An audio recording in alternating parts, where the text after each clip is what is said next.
Hi guys, it's me, Little Miss Bloodworth, and welcome back to Bloodworth Zoo.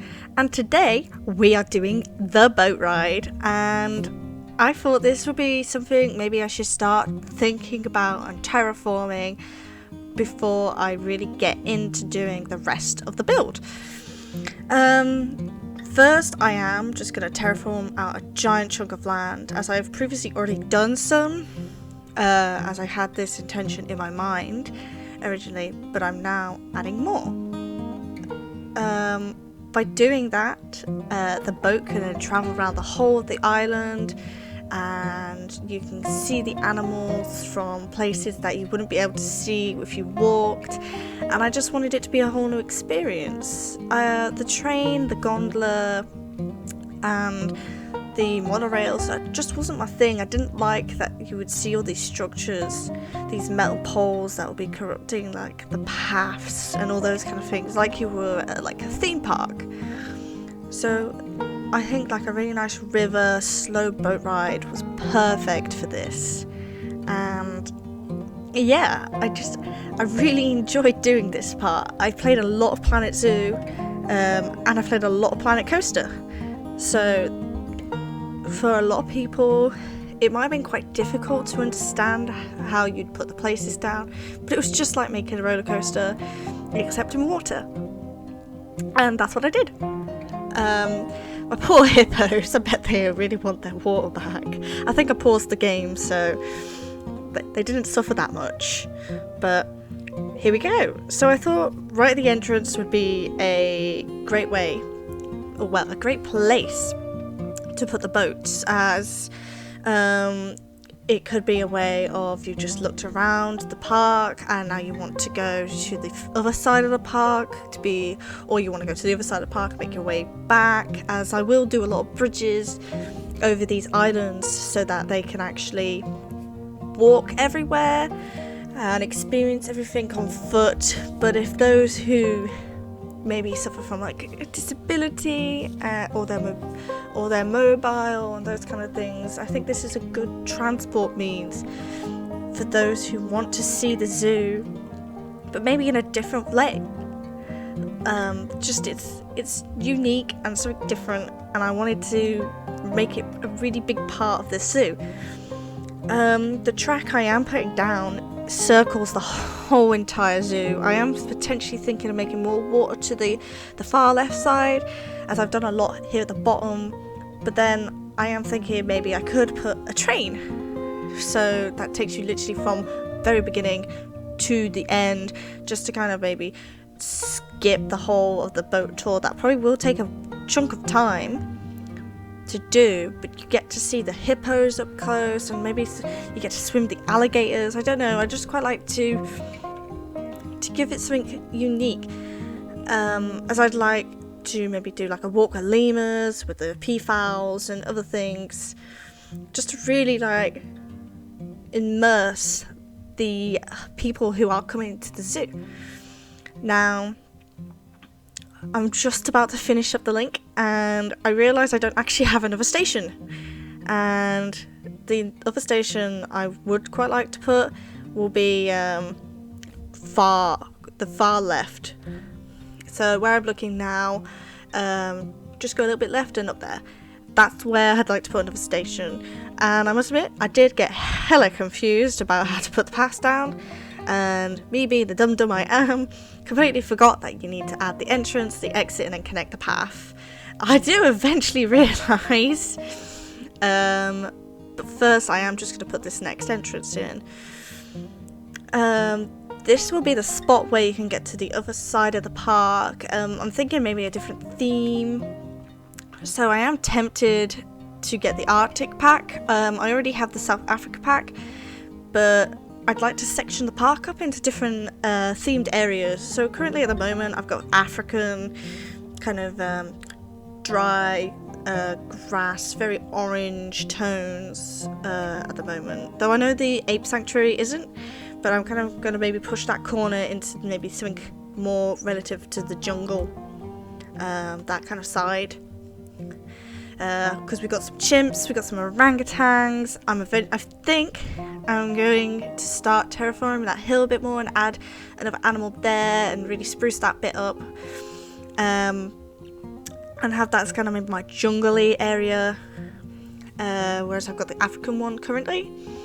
And then I might do an Arctic scene, so when they come over to this side of the park, there will be some more just like Arctic theme animals, so like the snow leopard and just a couple others that come with the pack. Though I do need to buy the Arctic pack, but that will be what I next purchase when I get to that. But here you can definitely see that I am struggling. I even had to watch a video because my knowledge just went down the pan and I completely forgot what I was doing. So as you can see here, I'm just moulding a bit more land onto away from the water so that I can put down a power source. This was because they were moaning a lot about my power source that was originally just behind it, and it was because the people who were buying food could supposedly hear it and whatnot. It was annoying that the range can be picked up like that. So I eventually moved it, terraformed a little bit around it, put some roofs on, and voila, nothing happened. But now is the part I watched the video on. How the hell do I put a path on this thing? Turns out my land was just not actually, it was just too high. So I just needed to modify the land, and the water depth was too high as well. So here I'm just shaping the land a bit, making it so that I can actually put a path for both exit and entrance here. And in order to do that, I just had to flatten it, which was just simple and easy and annoying. that was how easy it was. But when you watch, well, without me speeding this up, it took me a long time. But now that I've managed to do it, I'm going to eventually put the path in. It's like a nice little windy path so that a fair few people can actually queue up and not clog the path and make it just like really terrible. And I will eventually terraform that area, make it look really pretty, and just, you know, make it nice. I now need to do the other side. I think I need to power the other side, hence why this is currently only just being opened. But the boat ride now will only last, we'll just go in one big loop for the time being. But quite a lot of people are actually going to take this bus ride for some reason. But yeah, so right now I'm putting down some big boba trees. I really like these trees, they're beautiful, and they stand in the water really nicely, and I can start terraforming them. Though my one issue I found was I chose only one boat, and one boat was definitely not enough. So I need to increase how many numbers of boats I have. I think at first I only increased it by like 4, 5, maybe 6. Then I realised I think I need about 10 for it to go round a lot more than it is. So yeah, there we go. I've only chosen 4, but then I just completely forgot that the other 2 start on the other side, and that's kind of how the loop works nicely, and it just works. But the queue starts getting massive, and it makes me realise, yeah, I actually need to put more boats. But my next task that I found a bit difficult because of the way I put down the benches and terraformed this area, was I just had to get rid of some of the picnic area, as I'm going to make a bigger, better picnic area eventually. But this is just something little for those who want to just come in by the entrance, have a little snack, have a little drink, maybe have a little sit down because you've just been on the road for a long time. So that's all I've intended to do here. But as the exit path has been put down, I don't want it to be long. I don't I don't want it to just mess around, so that's what I'm doing.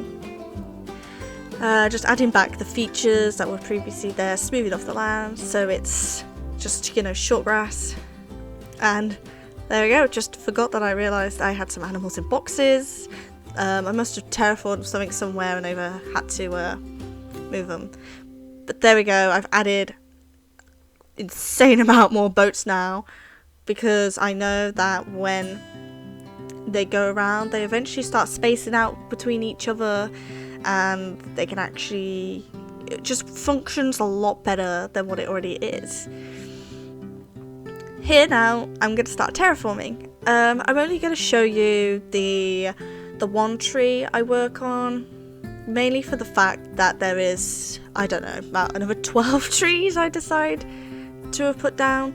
So I'll most likely make a blueprint of this tree and copy and paste them around, and then edit some other ones in a different way. But if none of you really know how to decorate, a top tip that I've learned and I've found really useful is by using the trees and shift and pulling them down. You could use their leaves on the top of the tree to really like make an area look pretty, like I have here. And ivy. My god, boys, ivy is a godsend. It looks so pretty and it makes everything look really overgrown and really jungle-esque, and I really like that, especially with these trees. And the mossy stone, beautiful. It just kind of adds just more depth to the building aspect that I'm doing, like right here, and I love it. It just makes this tree and this little scenery just that little bit more pretty. But my next goal is to make a bridge. So once I've just finished adding these couple of rocks, just to kind of terraform the side walls a little bit and make them look a little nicer, I will put a bridge down to connect me to the next path. So here we go. The boats are full steam ahead. I've managed to get quite a few guests coming on this boat ride. I think mainly because you get to see the hippos when you go past. But when I said earlier I'd quite like to have an area where you can go over and walk to all the other places, this is what I intended to do. Now, as I was saying earlier, the view will be just so different from the boat and the land, so I just wanted to beautify not only the water, but I wanted to beautify the bridges as well. So when you're going under the bridge on the boat, it looks amazing. You're really immersed in this land of the animal kingdom, and by doing that I decorated this bridge. I did want to copy and paste this bridge so that I could potentially do other bridges in the same style. But I realised you definitely can't copy and paste paths. So I added it as a blueprint so that I can then add it to other bridges. But then I can just either remove parts if my bridge is smaller or add excess parts if my bridge is too big. So here I'm just toying with a couple of things. I'm not a massive fan of it, but as you can see I just want to experiment, just to like see what it's like, check it out. But in the end I don't think I actually liked it. I wanted to do like a glass roof and then decorate it afterwards with shrubbery, and I think here I eventually figured that out. So this is me just putting down some wooden planks so that I can make the roof with it. I did struggle a little bit in terms of choosing the right material and how I can curve it and grouping them all together to then make the glass roof, as I don't think I quite got the beams in the right place. But yeah, this is the type of glass I wanted to go with, but I didn't realise you can and move it like I did with the other things. So I had to find it under the roof section. I thought about maybe doing something funky, like those hexagons, pentagon kind of look, squares, circles, anything funky. But then I decided this looked nice enough. It kept it in a modern look, a modern way, and it sheltered those whenever they were walking or potentially looking. I did realise I do have to move the whole thing so it actually doesn't fits properly, and voila! Move over a slight tad, and there's my bridge. I didn't want something too fancy or too not great looking, I guess. So this was like a perfect kind of combo between wood, jungle-esque, and modern, which I've been trying to do with this with this zoo, just to kind of keep it interesting, I guess. But now my last part for this is just decorating and making it look pretty, and using the technique I just said about trees. When you shift click it and you can move it down, it will give you what you want, I guess. This was probably one of my favourite parts to do. I'm such a creative person. As I previously said, I'm on a design craft course, so doing this was so fun. My imagination ran wild, and I love doing this type of thing. This zoo has definitely been a learning curve for me. My previous zoos, I've just used prefabs and blueprints and decorated around them, but nothing's ever really been mine except this zoo. This zoo's actually been mine, and I think as I develop and go further into the zoo, the parts that you see that I've done later on, I think will actually look a lot better because I'm learning. Ooh.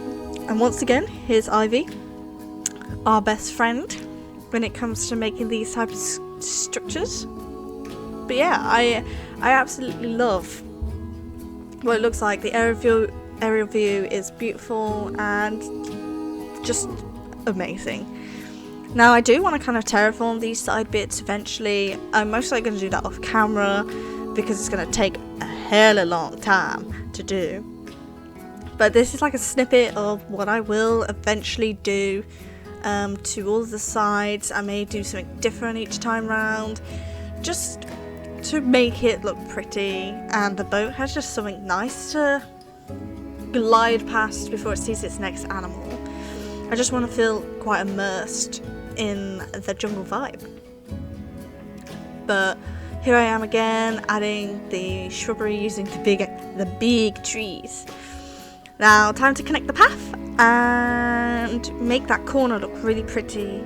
I absolutely adore these metal structures at the moment. They're like a copper kind of colour, and then I tend to put them on a sand and decorate around it. It's just like corner centerpieces that work quite nicely with filling the gaps, should I say. And filling the gaps isn't bad, but it can just maybe cluster things a little bit too much. That I found that out before, where I used to just cluster too many trees together. So this is my way of kind of not overfilling the place with trees, but adding a different texture to the park, a different kind of theme. As I've used a lot of short grass, but I'd quite like to maybe change the terrain a little bit, add a bit more rock, add a bit more sand. And so these like corner pieces are like perfect for that. And where you can see here that my fence doesn't quite meet, I tend to put a tree in the middle, but like a little small one or something just to kind of cover that up. I'm now going to put a sign down. Blimey, did you just see that hippo yeet that thing in the background? Blimey. Good girl. But yes, I'm now going to put some signs down to point the customers into the right direction so that they know where they're going. I'm going to do the ape sanctuary, the lions, the hippos, and whatnot. The one arrow that is pointing over the bridge, I will not do that one yet, as I definitely do not know what's over there as I want to finish the side I'm currently on, and then eventually I'm going to move on to the other islands, as I've already worked about 20 hours on this zoo, from doing a lot of off-camera decorating and filming what I've been doing and what you've already seen. So it's crazy how much detail and perfection I like to put into this, but it's so worth it in the end. I love it. And here we go. Here's my metal, copper, bronze kind of like sculptures that I absolutely adore using, and I wanted to add a bit of sand. It makes a difference. It adds extra texture levels to the park that I've not previously used before. But there we go, guys. That is all I'm pretty much going to be doing for today's episode, but I am thinking of moving to where the big hill is and changing that up and making it look pretty, and just really finishing that area off. So I'll see you next time, guys. Thank you for watching, and see you next time on Bloodworth Zoo. Bye!